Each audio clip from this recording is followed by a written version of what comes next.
Academy for Competitive Examination UPSC Group 1, Group 2 உள்ளிட்ட பல்வேறு தேர்வுகளுக்கான இலவச பயிற்சி மையம், வங்கி தேர்வு மற்றும் ஸ்டாஃப் செலக்ஷன் உள்ளிட்ட தேர்வுகளுக்கும் இலவச பயிற்சி நடைபெறுகிறது. தேவையான நூலகம், இன்டர்நெட் வசதி என சகல வசதிகளுடன் இலவச பயிற்சி மையம். தொடர்புக்கு கலையரங்க வளாகம், திருச்சி. இது மாவட்ட நலப்பணி குழுவின் ஓர் அங்கம்.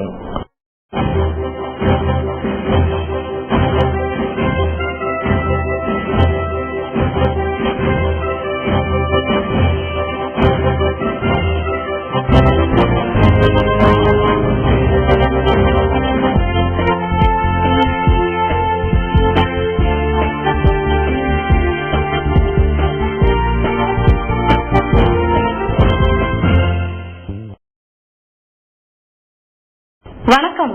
இது தமிழ் வெப் டிவியின் நமக்காக செய்தி தொகுப்பு. இனி இன்றைய செய்திகள்.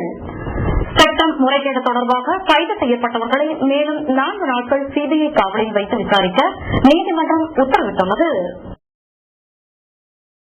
ஸ்பெக்ட்ரம் முறைகேடு தொடர்பாக தொலைத்தொடர்புத்துறை முன்னாள் அமைச்சர் ராசா, ஸ்வான் நிறுவன அதிபர் ஷாகித் உஸ்மான் தல்வா ஆகியோரை மத்திய புலனாய்வுத்துறை அதிகாரிகள் நீதிமன்றத்தில் ஆஜர்படுத்தினார்கள். பின்னர் இவ்வழக்கில் தொடர்புடைய மேலும் பல ஆவணங்கள் கைப்பற்றப்பட்டுள்ளன. ஸ்வான் அதிபர் ஷாகித் மற்றும் ராசாவிடம் ஒரே நேரத்தில் விசாரணை நடத்த வேண்டியுள்ளதால் இருவரையும் 4 நாள் காவலில் வைத்து விசாரிக்க மத்திய புலனாய்வுத்துறை அனுமதி கோரியது. இதை ஏற்று இருவரையும் வரும் 14ஆம் தேதி வரை சிபிஐ காவலில் வைத்து விசாரிக்க நீதிபதி சாய்னி அனுமதி அளித்து உத்தரவிட்டுள்ளார். ஸ்பெக்ட்ரம் வழக்கை விசாரிக்க சிறப்பு நீதிமன்றத்தை மத்திய அரசு அமைக்க வேண்டும். இந்த வழக்குக்கு இடையூறாக அல்லது தாமதப்படுத்தும் வகையில் நாட்டில் உள்ள எந்த நீதிமன்றமும் எந்த உத்தரவும் பிறப்பிக்கக்கூடாது. வழக்கு தொடர்பாக சிபிஐ இந்த நீதிமன்றத்திற்கு தான் பதிலளிக்க வேண்டும். விசாரணையில் யாருடைய தலையிடம் இருக்கக்கூடாது.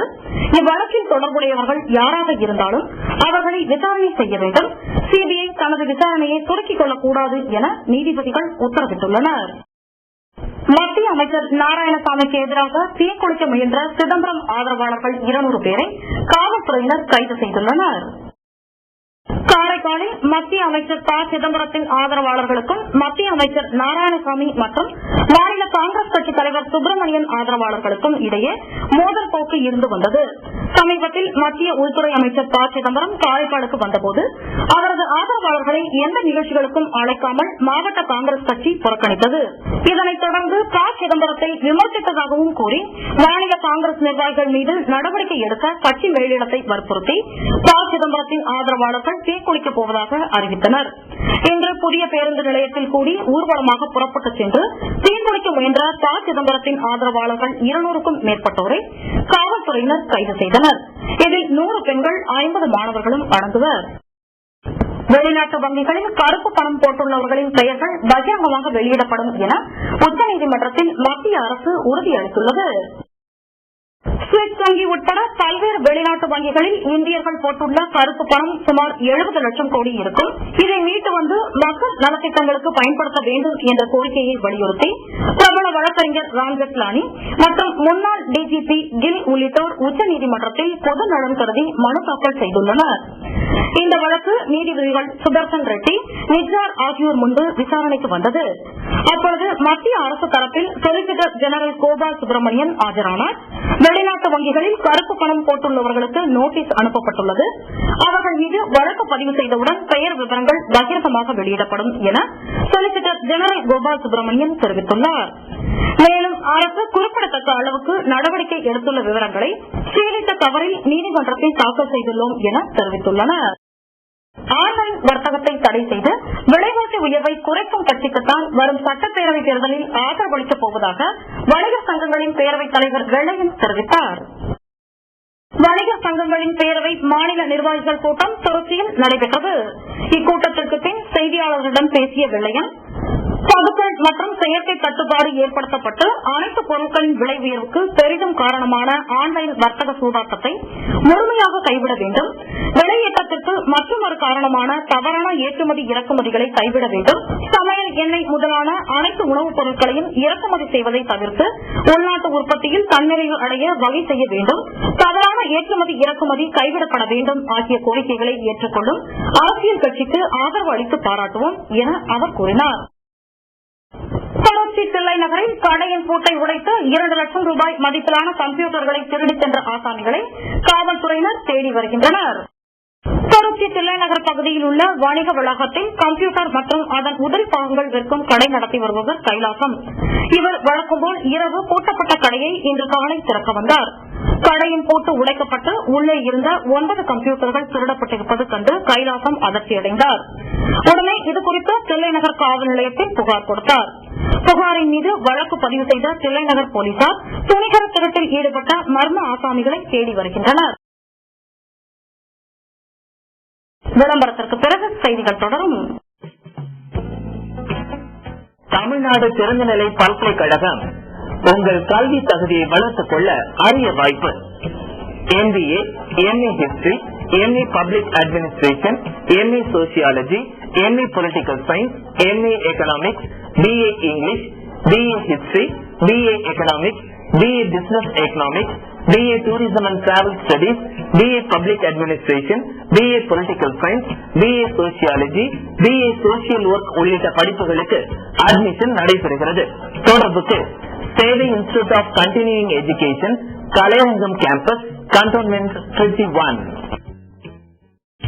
மனோன்மணியம் சுந்தரனார் பல்கலைக்கழகம் உயர்கல்வி பயில வாழ்வில் வெற்றி பெற BA Tamil, BA English, BCom, MA Tamil, MA English, MA sociology உள்ளிட்ட பல்வேறு படிப்புகளுக்கு குறைந்த கட்டணத்தில் அட்மிஷன் நடைபெறுகிறது. தொடர்புக்கு மனோன்மணியம் சுந்தரனார் பல்கலைக்கழகம், Sevai institute of continuing education, Kalaiarangam theatre campus, cantonment Trichy 1. செய்திகள் தொடர்கின்றன. நீலகிரி மாவட்டம் காங்கல் பகுதியைச் சேர்ந்த பிரசாத் என்கிற 27 வயது இளைஞர் கின்னஸ் சாதனை புரிய வேண்டும் என்ற குறிக்கோளுடன் பல்வேறு முயற்சிகளை செய்து வருகிறார். இந்நிலையில் நேற்று மாவட்ட ஆட்சித்தலைவர் அர்ச்சனா பட்நாயக் முன்னிலையில் 710 ஸ்டாக்களை வாயில் வைத்தும் 1 ரூபாய் காயினை தனது 2 கண் இமைக்குள் வைத்தும் 25 கிலோ எடையை தனது பள்ளியில் கவ்வியும் 2 நிமிட தூக்கியும் சாதனை புரிந்தார். இந்நிகழ்ச்சி ஊட்டியின் கிரசன் பள்ளி வளாகத்தில் நடைபெற்றது. இதில் மக்கள் சட்ட மைய அரங்காவலர் வழக்கறிஞர் விஜயன், மாவட்ட விளையாட்டு அலுவலர் சிவசங்கர் உள்ளிட்டோர் கலந்து கொண்டனர். 13வது சட்டப்பேரவையின் கடைசி கூட்டத்தொடர் எதிர்க்கட்சியினரின் வெளிநடப்போடு நிறைவடைந்தது. தமிழக சட்டப்பேரவையில் கடைசி கூட்டத்தொடரில் இடைக்கால பட்ஜெட் மீதான விவாதம் நடைபெற்றது. இதன் மீது நீதியமைச்சர் பேராசிரியர் அன்பழகன் பதிலளித்து பேசினார். பின்னர் மசோதாக்கள் நிறைவேற்றப்பட்டதை தொடர்ந்து பேரவைத் தலைவர் ஆவுடையப்பன் பேசுகையில், இந்த 13வது சட்டப்பேரவையில் 15 கூட்டத்தொடர்கள் நடைபெற்றுள்ளது. 2006ஆம் ஆண்டு மே மாதம் தொடங்கி இன்று வரை கடந்த 5 ஆண்டுகளில் மட்டும் 226 நாட்கள் பேரவை கூடியுள்ளது. இதில் 235 மசோதாக்கள் நிறைவேற்றப்பட்டுள்ளன என ஆவுடையப்பன் தெரிவித்தார். இதைத் தொடர்ந்து பேரவையின் கூட்டம் மறு தேதி குறிப்பிடாமல் ஒத்திவைக்கப்படுவதாக பேரவைத் தலைவர் அறிவித்தார். இதற்கான தீர்மானத்தை அவை முன்னவரும் நிதி அமைச்சருமான அன்பழகன் கொண்டு வந்தார். இக்கூட்டத்தொடரில் உயர்கல்வித்துறை அமைச்சர் பொன்முடி தாக்கல் செய்த மசோதாவில் கூறியிருப்பதாவது: தமிழர்கள் வணிகத்தின் பொருட்டும் படையெடுப்பின் பொருட்டும் அயல் நாடுகளுக்கு சென்றுள்ளனர். தமிழ்நாட்டை வாழ்விடமாக கொள்ளாத தமிழர்கள் வேலையில் இருக்கும் பொழுது அதன் பின்பும் தாயகத்திலும் வெளிநாட்டிலும் பாதுகாப்பு மற்றும் உடல்நலம் குறித்த பிரச்சனைகளையும் சட்ட பிரச்சனைகளையும் எதிர்கொள்கின்றனர். எனவே தமிழ்நாட்டை வாழ்விடமாக கொள்ளாத தமிழர்களுக்காகவும் அவர்களின் குடும்பத்தினரின் நலனுக்காகவும் ஒரு செயல் திட்டத்தை உருவாக்கி அதன் கீழ் ஒரு நலநிதியை ஏற்படுத்தி அந்த திட்டத்தை நிர்வகிக்க ஒரு குழுமத்தை நிறுவ அரசு கருதியுள்ளது. அதற்காக ஒரு சட்டத்தை கொண்டுவர தமிழக அரசு முடிவு செய்துள்ளது என அமைச்சர் பொன்முடி தெரிவித்தார். இக்கூட்டத்தொடரில் தங்களை பேச அனுமதிக்கவில்லை என கூறி அதிமுக, மதிமுக, மார்க்சிஸ்ட் உள்ளிட்ட எதிர்க்கட்சிகளைச் சேர்ந்த சட்டமன்ற உறுப்பினர்கள் வெளிநடப்பு செய்தனர். 2G ஸ்பெக்ட்ரம் விலையை 6 மடங்கு உயர்த்தும் தொலைத்தொடர்பு ஒழுங்குமுறை ஆணையத்தின் பரிந்துரையை ஏற்காவிட்டால் செலவை சமாளிக்க செல்போன் நிறுவனங்கள் கட்டணத்தை உயர்த்தும் நிலை ஏற்படும் என தகவல் வெளியாகியுள்ளது. இந்தியா முழுவதற்குமான 2G ஸ்பெக்ட்ரம் விலை 2001ஆம் ஆண்டு 1658 கோடி ரூபாயாக இருந்தது. இதை 6 மடங்காக உயர்த்தி 10,972 கோடியாக மாற்ற வேண்டும் என டிராய் பரிந்துரை செய்துள்ளதற்கு செல்போன் நிறுவனங்கள் இடையே எதிர்ப்பை கிளப்பியுள்ளது. இது தொடர்பாக இந்திய செல்போன் நிறுவனங்கள் சங்கம் வெளியிட்ட அறிக்கையில், செல்போன் சேவைத்துறையின் பேரழிவுக்கு வழி செய்வதாக டிராயின் பரிந்துரை உள்ளது. டிராயின் பரிந்துரையால் அரசுக்கு கூடுதல் வருவாய் கிடைக்கும் என்ற போதிலும் அதை அமல்படுத்தினால் செல்போன் கட்டணத்தை நிறுவனங்கள் கடுமையாக உயர்த்தும் நிலை உருவாகும் என இந்திய செல்போன் நிறுவனங்கள் சங்கம் தெரிவித்துள்ளது. பெட்ரோல் விலை குறைவதற்கான வாய்ப்புகள் உருவாகியுள்ளதாக இந்தியன் ஆயில் கார்ப்பரேஷன் தலைவர் நரசிம்மன் தெரிவித்தார். டெல்லியில் செய்தியாளர்களை சந்தித்த இந்தியன் ஆயில் கார்ப்பரேஷன் தலைவர் நரசிம்மன் பேசும்பொழுது, கடந்த மாதம் பெட்ரோல் விலை லிட்டருக்கு ₹2.50 உயர்த்தப்பட்டது என்றும் பெட்ரோல் டீசல் விலைகளை நுகர்வோர் மீது சுமத்த வேண்டும் என்பது எண்ணெய் நிறுவனங்களின் விருப்பமில்லை எனவும் தெரிவித்தார். மேலும் சர்வதேச சந்தையில் கச்சா எண்ணெயின் விலை அதிகரிப்பதால் தான் விலை உயர்வு தவிர்க்க முடியாததாகி விடுகிறது. தற்பொழுது சர்வதேச சந்தை நிலவரத்தை பார்க்கும் பொழுது பெட்ரோல் விலை குறைவதற்கான வாய்ப்புகள் அதிகம் இருக்கிறது. தற்பொழுது டீசல், மண்ணெண்ணெய் மற்றும் சமையல் கேஸ் சிலிண்டர்களின் விற்பனை மூலம் ஐஓசிக்கு நாள் ஒன்றுக்கு ₹190 கோடி இழப்பு ஏற்படுகிறது என நரசிம்மன் தெரிவித்தார். இன்றைய பங்கு சந்தை நிலவரம். இந்திய பங்கு சந்தை இன்று ஏற்ற இறக்கத்தை சந்தித்தது. மும்பை பங்கு சந்தையான சென்செக்ஸ் 265.57 புள்ளிகள் குறைந்து 17,728.61 புள்ளிகளில் நிறைவடைந்தது. தேசிய பங்கு சந்தையான நிப்டி 84.20 புள்ளிகள் குறைந்து 5,310 புள்ளிகளாக முடிவடைந்தது. இன்றைய ஆபரண தங்கம் மற்றும் வெள்ளியின் விலை நிலவரத்தை இப்போது பார்க்கலாம். தங்கம் விலை இன்று சற்றே அதிகரித்துள்ளது. 22 கேரட் தங்கம் கிராம் ஒன்றின் விலை ₹1,894. நேற்றைய விலையை விட இன்று கிராமுக்கு ₹5 அதிகரித்துள்ளது. ஒரு பவுன் தங்கம் ₹15,152 விற்கப்படுகிறது. ஒரு கிராம் வெள்ளியின் விலை ₹49.75. இத்துடன் இன்றைய செய்திகள் நிறைவடைந்தன. மீண்டும் வெப் டிவியின் செய்திகள் நாளை இரவு 9 மணிக்கு. கல்வி குறும்படங்கள், ஆவணப்படங்கள் என ஏராளமான நிகழ்ச்சிகளை உங்கள் வெப் டிவியில் பார்த்து பயன்பெறுங்கள். வணக்கம். நேரு யுவகேந்திரா மற்றும் மாவட்ட நலப்பணிக்குழு சிஸ்டம் அமைப்பு இணைந்து நடத்தும் குறுகிய கால தொழில் பயிற்சிகள், மாற்றுத்திறனாளிகள் உதவியாளர், செவிலியர் உதவியாளர், கம்ப்யூட்டர் பயன்பாடுகள், வீடியோகிராபி, மாஸ் கம்யூனிகேஷன், குழந்தைகள் பராமரிப்பாளர், டிடிபி உள்ளிட்ட அனைத்து படிப்புகளுக்கும் அட்மிஷன் நடைபெறுகிறது. தொடர்புக்கு சிஸ்டம் மையம், கலையரங்க வளாகம், cantonment, Trichy 1.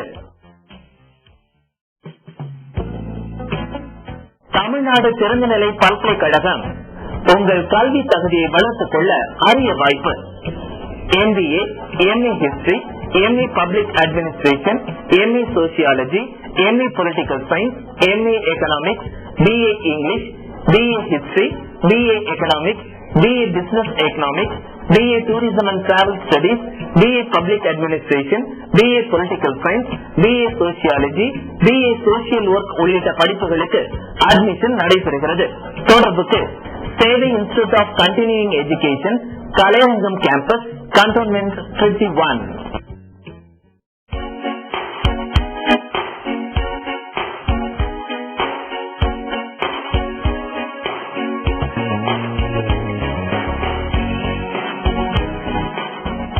Trichy Academy for Competitive Examination UPSC Group 1, Group 2 உள்ளிட்ட பல்வேறு தேர்வுகளுக்கான இலவச பயிற்சி மையம், வங்கி தேர்வு மற்றும் ஸ்டாஃப் செலக்ஷன் உள்ளிட்ட தேர்வுகளுக்கும் இலவச பயிற்சி நடைபெறுகிறது. தேவையான நூலகம், இன்டர்நெட் வசதி என சகல வசதிகளுடன் இலவச பயிற்சி மையம். தொடர்புக்கு பிரேஸ், கலையரங்க வளாகம், திருச்சி. இது மாவட்ட நலப்பணி குழுவின் ஓர் அங்கம். மனோன்மணியம் சுந்தரனார் பல்கலைக்கழகம் உயர்கல்வி பயில, வாழ்வில் வெற்றி பெற BA Tamil, BA English, BCom, MA Tamil, MA English, MA sociology உள்ளிட்ட பல்வேறு படிப்புகளுக்கு குறைந்த கட்டணத்தில் அட்மிஷன் நடைபெறுகிறது. தொடர்புக்கு மனோன்மணியம் சுந்தரனார் பல்கலைக்கழகம், Sevai institute of continuing education, Kalaiarangam theatre campus, cantonment, Trichy 1.